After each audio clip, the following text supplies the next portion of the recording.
आज हम बात करने वाले हैं कि जो होलसेल बिजनेस में है उनको बिजनेस करने में क्या क्या परेशानियां आती है या क्या क्या बड़ी मुश्किलें आती हैं। मैं तो आपके साथ बहुत सारी नॉलेज शेयर करूंगी, बट आपको क्या करना है, आपको ये सारी बातों का इम्प्लीमेंट करना है।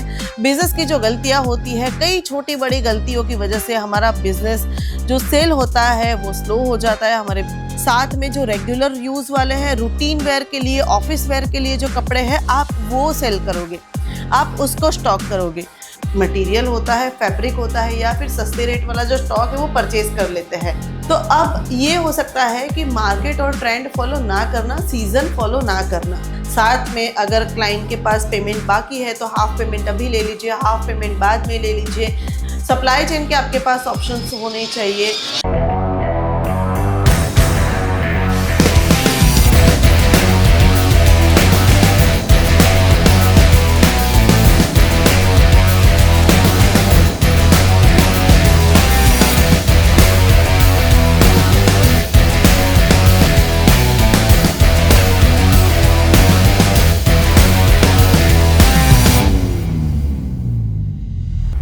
हेलो फ्रेंड्स, मैं स्नेहल इशिता हाउस से आज आपके लिए एक बहुत ही इंफॉर्मेटिव वीडियो लेकर आ चुकी हूं। तो अगर आपका खुद का बिजनेस है तो ये वीडियो आपके लिए बहुत ही यूजफुल होने वाला है, क्योंकि ये वीडियो में आज हम बात करने वाले हैं कि जो होलसेल बिजनेस में है उनको बिजनेस करने में क्या क्या परेशानियां आती है या क्या क्या बड़ी मुश्किलें आती हैं। तो ये वीडियो में हम जानेंगे कि कौन से वो टॉपिक है जो बहुत ही इंपॉर्टेंट है। मैं तो आपके साथ बहुत सारी नॉलेज शेयर करूंगी, बट आपको क्या करना है, आपको ये सारी बातों का इम्प्लीमेंट करना है। आपको ये सारी बातें सुननी है और इसके ऊपर वर्क भी करना है। सिर्फ सुनना नहीं है, सिर्फ देखना नहीं है, इसके ऊपर वर्क भी करना है। तो चलिए देखते हैं। तो जैसे कि इशिता हाउस का स्लोगन है, बिजनेस छोटा हो या बड़ा अपना होना चाहिए, बस वही स्लोगन के साथ हम भी आपसे एक ही बात बोलेंगे कि बिजनेस की जो गलतियां होती है, कई छोटी बड़ी गलतियों की वजह से हमारा बिजनेस जो सेल होता है वो स्लो हो जाता है, हमारे बिजनेस का ग्रोथ स्लो हो जाता है। तो उसके लिए क्या करना पड़ेगा? उसके लिए आपको एक ही चीज करनी पड़ेगी, आपके बिजनेस पे फोकस करना पड़ेगा। चलिए देखते हैं टॉपिक बाय टॉपिक की क्या क्या तकलीफें आ सकती है और उसके सॉल्यूशंस क्या क्या हो सकते हैं। तो पहली बड़ी ये मिस्टेक हो सकती है कि डिमांड चेक किया बिना ही आपने बल्क बाइंग कर लिया। अब ऐसा होता है कई बार कि फेस्टिव सीजन खत्म हो गया, वेडिंग सीजन खत्म हो गया, पर आपके पास वेडिंग और फेस्टिव का जो स्टॉक है आपको वो क्लियर करना है। अब आप क्या करोगे, आप फेस्टिव वेडिंग पे ही अटके रहोगे ना, क्योंकि वो आपके पास स्टॉक है तो वो सेल करना है आपको। नहीं, ऐसा नहीं करना है। जब फेस्टिव और वेडिंग सीजन था तब आपने वो चीजों को बल्क में बाय कर ली थी, इसलिए अब जब खत्म हो गया है तो वो आपके लिए एक सरदर्द बन गया है। पर आपको क्या करना है, आपको जो रूटीन वेयर है उसके ऊपर फोकस करना है। साथ में आपको जो फेस्टिवल और वेडिंग वेयर जो आपने परचेज किया हुआ है तो उसका एक पोर्शन रखना है कि 30% आप वेडिंग वेयर और फेस्टिव वेयर रखोगे और 70% जो है आप ट्रेंडी, साथ में जो रेगुलर यूज वाले हैं, रूटीन वेयर के लिए, ऑफिस वेयर के लिए जो कपड़े हैं आप वो सेल करोगे, आप उसको स्टॉक करोगे। तो कई बार ना ये बड़ी गलतियां हो जाती है, पर बड़ी गलतियों को सुधारा जा सकता है, क्योंकि इशिता हाउस है ना, इशिता हाउस में आपको सारे क्लोथिंग मिल जाने वाले, साथ में आपको प्रॉपर गाइडेंस भी मिल जाने वाला है। अब जो मिस्टेक हो सकती है वो ये हो सकती है कि सिर्फ और सिर्फ सस्ते रेट पर ही फोकस करना। तो कई बार क्या होता है ना कि हम सस्ते रेट वाला जो मटेरियल होता है, फैब्रिक होता है, या फिर सस्ते रेट वाला जो स्टॉक है वो परचेज कर लेते हैं, पर जब सेल करने की बारी आती है तब वो सेल नहीं हो पाता है।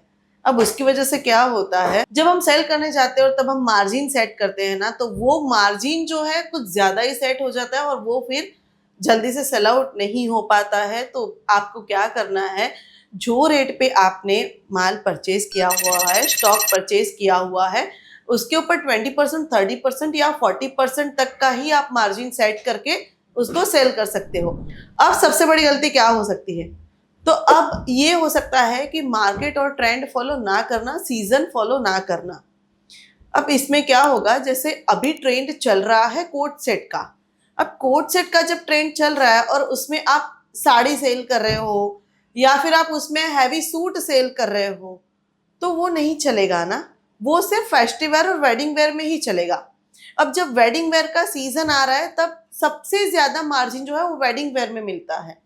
अब वेडिंग वेयर के सीजन में आप रेगुलर या रूटीन वेयर का ही स्टॉक कर रहे हो और वेडिंग वेयर में आप ज्यादा इन्वेस्ट नहीं कर रहे हो या वेडिंग वेयर पे आप ज्यादा फोकस नहीं कर रहे हो, तो क्या होगा? जब लोग वेडिंग वेयर के लिए आपके पास आएंगे तब आपके पास रूटीन वेयर के कपड़े होंगे, तो उसकी वजह से भी आपकी जो सेल है वो डाउन जा सकती है।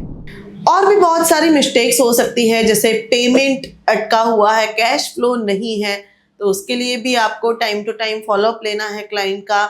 साथ में अगर क्लाइंट के पास पेमेंट बाकी है तो हाफ पेमेंट अभी ले लीजिए, हाफ पेमेंट बाद में ले लीजिए, ये भी आप कर सकते हो। उसके बाद जैसे आप अगर ऑनलाइन में डील करते हो तो ऑनलाइन में कई बार क्या होता है कि कस्टमर ट्रस्ट नहीं दिखाता है आपको, कस्टमर ट्रस्ट नहीं कर पाता है, तो उसमें भी आप ये चीज कर सकते हैं कि आप सीओडी पे सारा जो स्टॉक है वो दे सकते हो। आप 30% एडवांस ले लीजिए, 70% उनके यहाँ पे ऑर्डर जाने के बाद वो पेमेंट करेंगे, वैसे भी आप कर सकते हो। साथ में सप्लाई चेन के आपके पास ऑप्शंस होने चाहिए। तो बहुत सारी चीजों का आपको ध्यान रखना है। अगर आपको ये वीडियो थोड़ा सा भी अच्छा लगा हो तो लाइक कर दीजिएगा। और बहुत सारी चीजें मैंने आज आपको सिखाई हुई है, पर जैसे इशिता हाउस ये सारी चीजें फॉलो करता है। इशिता हाउस में आपको ट्रेंडी क्लोथ्स भी मिल जाएंगे, इशिता हाउस में आपको वेडिंग वेयर, फेस्टिव वेयर सारे कपड़े मिल जाने वाले हैं। तो बस जल्दी से आ जाइए, इशिता हाउस विजिट कर लीजिए। व्हाट्सएप वीडियो कॉल की फैसिलिटी अवेलेबल है, सीओडी अवेलेबल है और वर्ल्ड वाइड शिपिंग भी अवेलेबल है। तो अगर आपको ये कंटेंट पसंद आया है तो कमेंट कर दीजिएगा और शेयर किसको करना है ये तो आपको पता ही है।